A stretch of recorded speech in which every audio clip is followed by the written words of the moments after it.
Ang pagiging diva-divahan umano ng vlogger at actress na si Ivana Alawi ang dahilan kung bakit di umano'y mawawala na ito sa Batang Quiapo.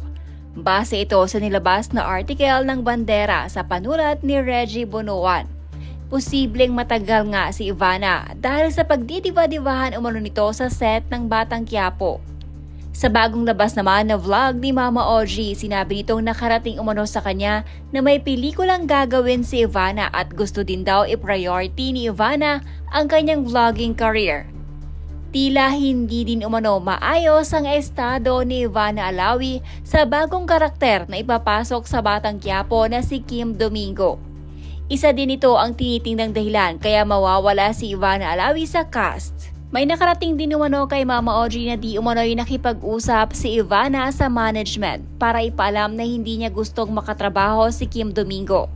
Dahil daw sa ginawang ito ni Ivana ay nakapagdesisyon ang management na tanggalin na lamang ang karakter ni Ivana Alawi na si Bubbles sa cast ng Batang Quiapo.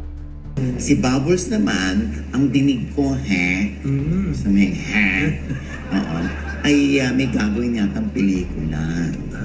Kung mawawala na yung si Bubbles, meron yatang papalit. Pinapahulaan yung bago yung naka-bonnet sa motor. Si Kim Domingo daw yun. Oo nga parang mukha mata ni Kim Domingo Oo. Kung si Kim Domingo man yan, ibig sabihin niya, matik yan. Kung may Kim Domingo, dapat may isang babaeng mawala. Kasi darating yan Kasi ang teaser dyan ay kakampi ba o kaaway? Oo, si Kim Domingo. Kasi nga, parang halatang-halata na nga si Kim Domingo. Oo. Ngayon, meron pa ako nabalitaan. Nabalitaan ko lang naman ito. No? Oo. Parang merong samtingan. Itong si Kim Domingo, tsaka si Ivana Alawi. Noon pa. Nabalitaan ko pa kung gaano katotoo ito.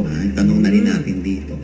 Na kung gaano katotoo na itong si Bubbles or si Ivana Alawi ay nakipag-usap sa upper management para sabihin na hindi niya gusto na maka-eksena itong si Kim Domingo. Kaya daw nag-resort sa patayin sa sindak si Barbara. Parang pwede rin namang hindi totoo yun. May nakausap ako na ang rason daw ni Ivana ay una, alam niya na siya ipapatayin. Pangalawa, kasi nga hindi na naasikaso raw ni Ivana ang kanyang vlogging. Ang YouTube niya. Kaya kailangan niya nang mag-focus doon.